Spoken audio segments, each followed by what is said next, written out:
नमस्कार बच्चों, अपना लेसन चल रहा था फाइनल अकाउंट, जिसमें बताया था 3 वित्तीय विवरण तैयार किए जाएंगे। इसमें व्यापार खाता, लाभ हानि खाता और बैलेंस शीट या चिट्ठा। तो जिसमें अपने व्यापार खाता और लाभ हानि खाता कर लिया था। अब हमारे उसके बारे में है चिट्ठा यानी बैलेंस शीट है। अब क्या करेंगे, आपको देखो बैलेंस शीट कैसे बनाई जाती है। तो बैलेंस शीट बनाने की 2 विधियाँ होती है, 2 क्रम होते हैं, एक तो तरलता क्रम और एक स्थायित्व क्रम। तो बैलेंस शीट बनाने की जो 2, एक तो कौन सा क्रम है, क्रम होते हैं 2, एक तो तरलता क्रम और एक होता है स्थायित्व क्रम।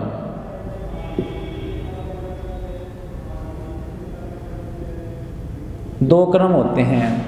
अब तरलता क्रम का मतलब होता है कि आपको असेट्स और लायबिलिटीज इस तरह से लिखनी है, यानी असेट्स साइड में असेट्स इस तरह से लिखोगे। सबसे पहले वो असेट्स लिखी जाती है जिसे आप तुरंत कैश में परिवर्तित कर सकते हो, और ऐसे स्टेप बाय स्टेप क्या करोगे, आप वो असेट्स लिखते जाओगे जिसे आप उसके बाद कैश में परिवर्तित कर सकते हो, फिर उसके बाद और लास्ट में वो असेट्स आएगी जिसे आप अंत में कैश में परिवर्तित कर सकते हो।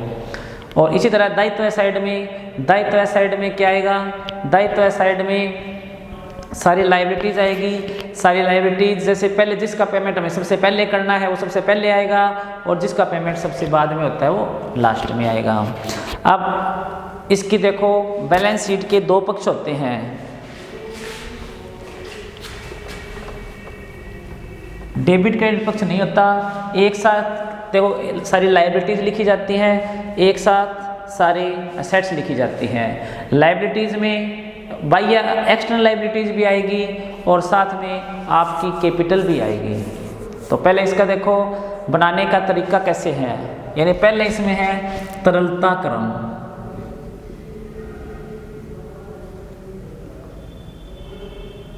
तरलता क्रम में बैलेंस शीट बनाने का तरीका, जब बैलेंस शीट बनाते हैं तो सबसे पहले ऊपर लिखा जाता है बैलेंस शीट, और इसके नीचे डेट जब लिखते हैं तो ऐसे लिखा जाता है, एक फिक्स डेट को बनाया जाता है, इसलिए एज एट जैसे मान लो 31 मार्च 2020 मान लो, यानी चिट्ठा आपको बनाना है 31 मार्च 2020 को। तो क्या करेंगे उसके लिए, बैलेंस शीट एज एट 31 मार्च 2020। क्रम कौन सा है, तरलता क्रम। सबसे पहले आपको तरलता क्रम में चिट्ठा कैसे बनाया जाता है वो बनाते हैं। देखो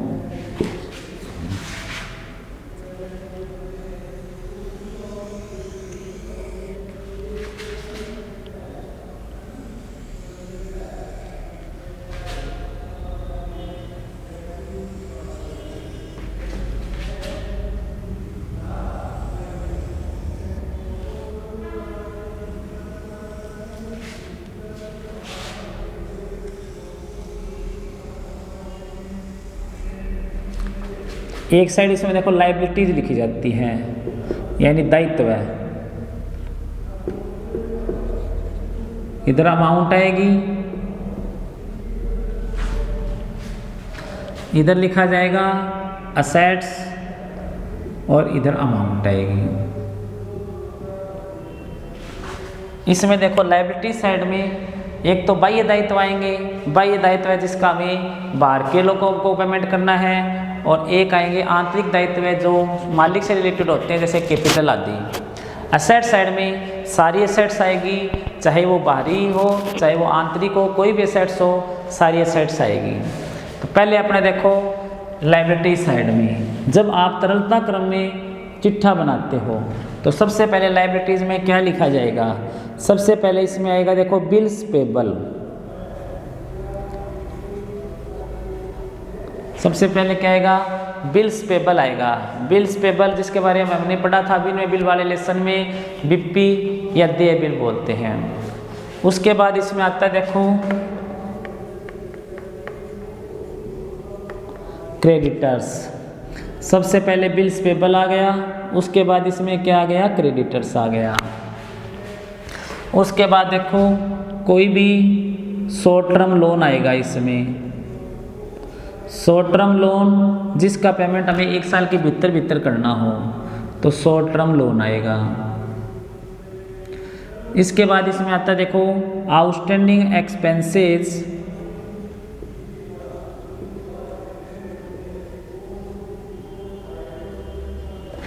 यानी आउटस्टैंडिंग एक्सपेंसेस होते हैं ऐदत व्यय।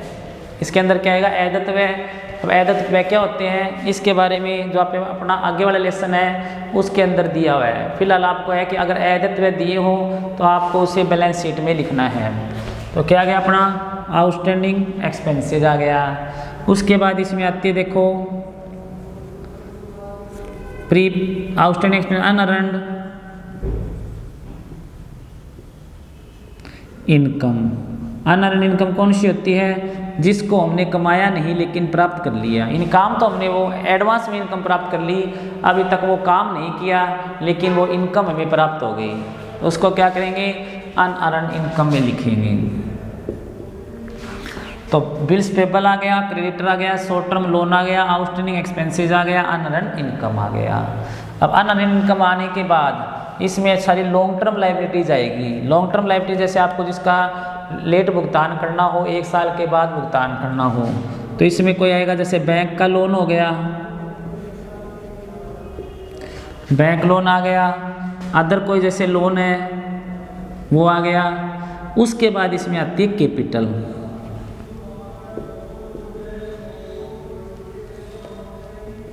अब कैपिटल लिखेंगे लेकिन कैपिटल सीधी नहीं लिखी जाती। कैपिटल में पहले कैपिटल को अंदर की तरफ लिखोगे, उसमें आपको ऐड क्या करना है? Net profit. यानी जो आपने P&L बनाया और P&L के थ्रू आपने क्या है जो नेट प्रॉफिट ज्ञात किया है उस नेट प्रॉफिट को इसमें क्या करोगे? ऐड करोगे। उसके बाद जो यहाँ पे आंसर आएगा उसमें आपको ड्राइंग को लेस करना है। लेस क्या करना है? ड्राइंग को लेस करोगे तो इसके बाद आपका ये आंसर यहाँ पे आएगा, वो बाहर लिखना है। यानी सबसे पहले क्या लेना है? कैपिटल। कैपिटल में आपको ऐड क्या करना है? नेट प्रॉफिट, और लेस क्या करना है? ड्राइंग। जब आप कैपिटल में नेट प्रॉफिट ऐड करोगे, ड्राइंग को लेस करोगे और आपका जो आंसर आएगा वो आपका बाहर लिखना है। तो ये आपकी कौन सी साइड होगी? Liability side. अब दूसरी साइड अपनी क्या है? कैश है, सॉरी एसेट साइड है। एसेट साइड में आपको इस तरह से संपत्तियां लिखनी है जिस तरह से आप उन्हें जैसे जैसे आएगा कैश में परिवर्तित करते जाओगे। तो सबसे पहले इसमें देखो कैश लिखा जाता है। सबसे पहले इसमें आएगा कैश, फिर इसमें जितने रुपए आपके बैंक में हैं कैश एट बैंक। कहने का मतलब आप सबको पहले कैश को कैश में परिवर्तित करने की जरूरत नहीं होती, वो तो कैश होता ही है। उसके बाद इसमें आ गया कैश एट बैंक, तो इसके बाद इसमें कैश एट बैंक आ गया। तो पहले आया कैश, फिर आ गया कैश एट बैंक, ठीक है। उसके बाद इसमें आता है बिल्स रिसीवेबल।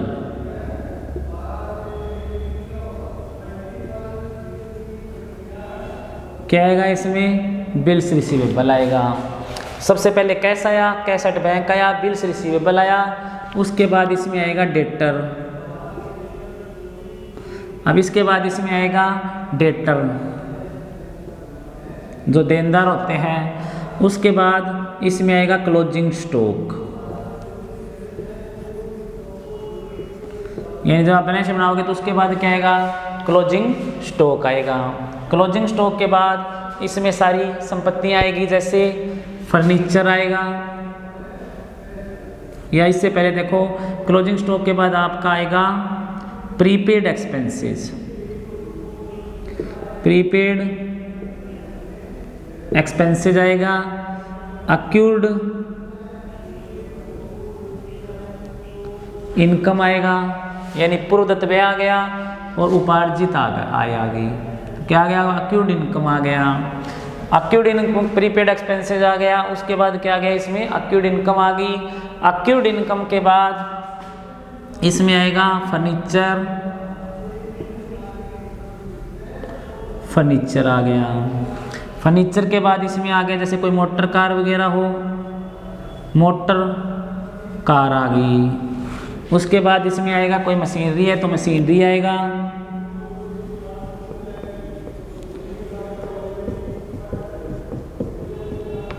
मशीनरी आ गया। मशीनरी के बाद इसमें आएगा बिल्डिंग के बाद इसमें आएगा लैंड, इसके बाद अगर कोई अदर से संपत्ति है तो वो आएगी, जैसे पेटेंट आएगा, और भी कोई अदर से संपत्ति है तो आ जाएगी गुडविल आ जाएगी, दोनों साइड। और दोनों साइड का टोटल है वो क्या आएगा, बराबर होएगा। यानी बैलेंस शीट की जो लायबिलिटी साइड है और बैलेंस शीट की जो असेट साइड है, दोनों का योग कैसे आएगा, दोनों का योग है वो बराबर आ जाएगा। इस तरह से अपनी बैलेंस शीट तैयार हो जाएगी तरलता क्रम में। ये क्रम कौन सा हो गया, देखो तरलता क्रम, दो साइड। सबसे पहले तो ऊपर क्या लिखना है, जब बैलेंस शीट बनाओगे तो बैलेंस शीट नीचे लिखना है एज एट 31 मार्च 2018, जो भी 19 वो जो भी है वो लिखोगे। एक तरफ इसकी लायबिलिटीज होगी, एक तरफ इसकी असेट्स होगी। लायबिलिटीज का जो बैलेंस होता है वो सारा क्रेडिट होता है, मान लो इधर ये क्रेडिट साइड है, और असेट्स का जो सारा बैलेंस होता है वो डेबिट है, इसलिए मान लो ये डेबिट साइड है। अब आपको क्या करना, देखो लायबिलिटी साइड में तरलता क्रम में बनाओगे, ये सवाल में देख लेना, जिनमें से जो चीज़ है वो लिखनी है, लेकिन लिखनी इसी क्रम में है। सबसे पहले बिल्स पेबल आएगा, यानी दे बिल। उसके बाद अगर क्रेडिटर है लेनदार तो लेनदार आ जाएंगे, क्रेडिटर्स आ जाएंगे, लेनदार्स आ जाएंगे। क्रेडिटर आने के बाद इसमें शॉर्ट टर्म लोन आएगा। शॉर्ट टर्म लोन यानी जिसका पेमेंट आपको 1 साल के भीतर करना है वो आएगा। उसके बाद कोई आउटस्टैंडिंग एक्सपेंसेज आएगा, अनअर्न्ड इनकम आएगी। फिर आएगा बैंक लोन या लोन जो भी क्या है, जो लॉन्ग टर्म बैंक लोन या लॉन्ग टर्म लोन जिसका पेमेंट आपको 1 साल के बाद करना है। उसके बाद आपको इसमें लेनी है कैपिटल में सबसे पहले आपकी कैपिटल लिखी जो क्वेश्चन में दी होगी, उसमें नेट प्रॉफिट जो आप लाभ हानि खाता P&L बना के ज्ञात करोगे उसे क्या करना है, ऐड करना है। तो ऐड क्या करोगे, इसमें नेट प्रॉफिट को ऐड करोगे और उसके बाद लेस क्या करोगे, ड्राइंग को लेस करोगे। इतना करने के बाद यहाँ पे टोटल आ जाएगा। और बैलेंस शीट की असेट साइड में जब आप तरलता क्रम में बनाओगे तो सबसे पहले क्या आएगी, आपकी कैश आएगी। उसके बाद क्या आएगा, कैश एट बैंक आएगा, यानी कि आपके जितने रुपए बैंक में पड़े हैं वो आएगा। उसके बाद BR आएगा यानी प्राप्य बिल। फिर डेटर देनदार आएंगे। क्लोजिंग स्टॉक जो वर्ष के अंत में आपके पास बिना बिका रह गया माल है वो क्लोजिंग स्टॉक आएगा। उसके बाद प्रीपेड एक्सपेंसेस और अक्यूड इनकम आएगी। क्या होती है, देखो ये दोनों, दो ये और दो ये भी बताते हैं आपको। उसके बाद आएगा फर्नीचर। उसके बाद अगर मोटर कार दे रखे, मोटर कार आ गई। फिर मशीनरी आएगी, फिर बिल्डिंग आएगी, लैंड आएगी, पेटेंट आएगी और गुडविल आएगी। यानी ये चीज़ें आपकी तब आएगी जब आपने इसे तरलता क्रम में बनाया हो। अगर दूसरा क्रम इसका होता है स्थायित्व क्रम, तो स्थायित्व क्रम में यदि आप इसे बनाते हो तो इसे उल्टा करना पड़ेगा। सबसे पहले आपको ये लेना पड़ेगा कैपिटल में ऐसे नेट, ये तो ऐसे ही करना पड़ेगा, नेट प्रॉफिट ऐड होएगा और ड्राइंग लेस ये सबसे पहले आ जाएगा। फिर उल्टा चलना पड़ेगा, फिर लोन आएगा, फिर बैंक लोन आएगा, फिर अनअर्न्ड इनकम आएगा, आउटस्टैंडिंग एक्सपेंसेज आएगा, शॉर्ट टर्म लोन आएगा, क्रेडिटर आएगा और बिक्री आएंगे, इतना आएगा। और असेट साइड में सबसे पहले गुडविल आएगा, फिर पेटेंट आएगा, लैंड आएगा, building, machinery, motor car, furniture, accrued income, prepaid expenses, closing stock, debtor, BR, cash at bank और अंत में कैश आएगा। कहना तो सबसे पहले वो सबसे बाद में चला जाएगा और सबसे बाद में वो सबसे पहले आ जाएगा। इस तरह से आपकी बैलेंस शीट तैयार होगी। लेकिन जब बैलेंस शीट बनाओगे तो बैलेंस शीट एक ही क्रम में बनेगी, या तो तरलता क्रम ही लगेगा या स्थायित्व। ऐसा नहीं आधा हमने तरलता क्रम में बना दिया, आधा स्थायित्व क्रम में बना दिया। अब बात आती है कि आउटस्टैंडिंग एक्सपेंसेस क्या होता है। अब आउटस्टैंडिंग एक्सपेंसेस वो अपने लिए दायित्व होता है। मान लो अपना साल 1 अप्रैल को शुरू हो रहा है तो 31 मार्च को समाप्त होएगा। मान लो इस साल का कोई भी एक्सपेंसेस जो है इस साल का, लेकिन वो चुकाने से बाकी रह गया, यानी है तो वो करंट ईयर का यानी 2020 का ही, लेकिन वो चुकाने से बाकी रह गया, उसे क्या कहते हैं, आउटस्टैंडिंग एक्सपेंसेस कहते हैं। वो हमारा आगे आने वाले साल के लिए दायित्व होता है, इसलिए क्या करते हैं हम उसे दायित्व साइड में दिखा देते हैं। दूसरे नंबर पे है अनअर्न्ड इनकम।